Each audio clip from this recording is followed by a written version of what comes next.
Good evening. আমার নাম অভিষেক, আর আপনারা দেখছেন নিবেশ গুরুকুল। প্রথমেই বলি সবাইকে হ্যাপি হোলি।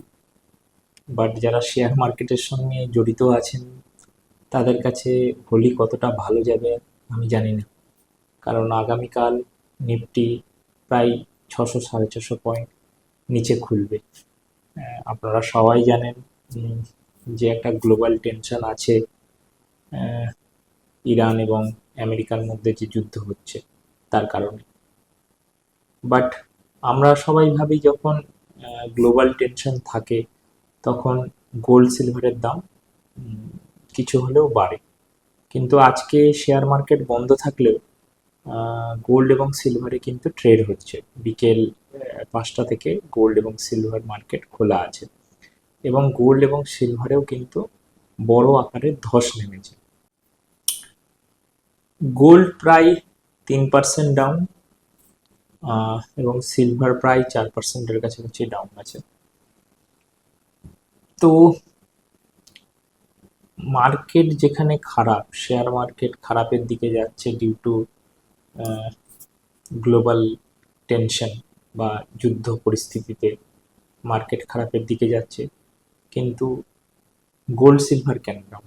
তো আমি 5টা কারণ দিয়ে আপনাদের বুঝিয়ে দিচ্ছি খুব সহজভাবে যে শেয়ার মার্কেট ডাউন থাকলেও গোল্ড সিলভার ডাউন হতে পারে। কি কি কারণ তা আমি আপনাদের বলছি। ডলার শক্তিশালী হয়ে যাওয়া মানে গোল্ড এবং সিলভার এর দাম বেশি। তো অন্যান্য দেশের ক্ষেত্রে সেটা চাহিদা কমে যায়, এবং চাহিদা কমলে দাম, গোল্ড সিলভারের দাম আন্তর্জাতিক মার্কেটে কমে যায়। দ্বিতীয় কারণ আমেরিকার বন্ড ইল্ড।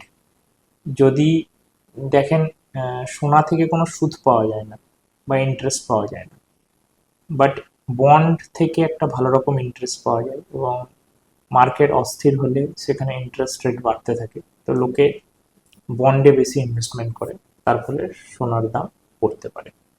যুদ্ধ হবে এটা আগে থেকেই একটা ধারণা মার্কেট করে নিয়েছিল, মানে এই নিউজটা অলরেডি ডিসকাউন্টেড। এই জন্য সোনা রূপার দামে পতন আমরা দেখতে পাচ্ছি। রূপার ক্ষেত্রে আর একটা ব্যাপার আছে, রূপা ইন্ডাস্ট্রিতে অনেক ইউজ আছে, এর ব্যবহার আছে। তো যদি যুদ্ধ হয় এবং যুদ্ধ দীর্ঘায়িত হয়, সেই ক্ষেত্রে কি হবে, ইন্ডাস্ট্রিয়াল প্রোডাকশন হ্যাম্পার হতে পারে, সেই ক্ষেত্রেও সিলভারের দাম কমতে পারে।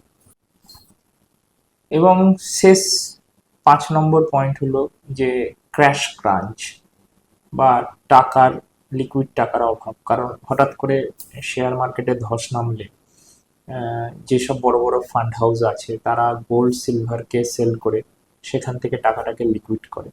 তো সেটাও একটা উল্লেখযোগ্য কারণ গোল্ড এবং সিলভারের পড়ে যাওয়া। তো যারা শুধুই ভাবেন যে শেয়ার মার্কেট খারাপের দিকে গেলে বা অর্থনৈতিক খারাপের দিকে গেলে গোল্ড সিলভারের দাম বাড়তে পারে, তার আজকের প্রকৃষ্ট উদাহরণ যে যেখানে শেয়ার মার্কেটও পড়ছে এবং গোল্ড সিলভারেরও দাম পড়ছে। তো আমি যেসব কারণগুলো আপনাদের বললাম সেগুলো অবশ্যই আপনারা মনে রাখবেন, যে এরকম কোনো ব্যাপার নাই যে শেয়ার মার্কেটের যদি ফল দেখা যায় সেক্ষেত্রে গোল্ড সিলভারের দামের ক্ষেত্রে বৃদ্ধি হবে, সেখানেও ফল আসতে পারে। ধন্যবাদ, সবাই ভালো থাকবেন। Good night.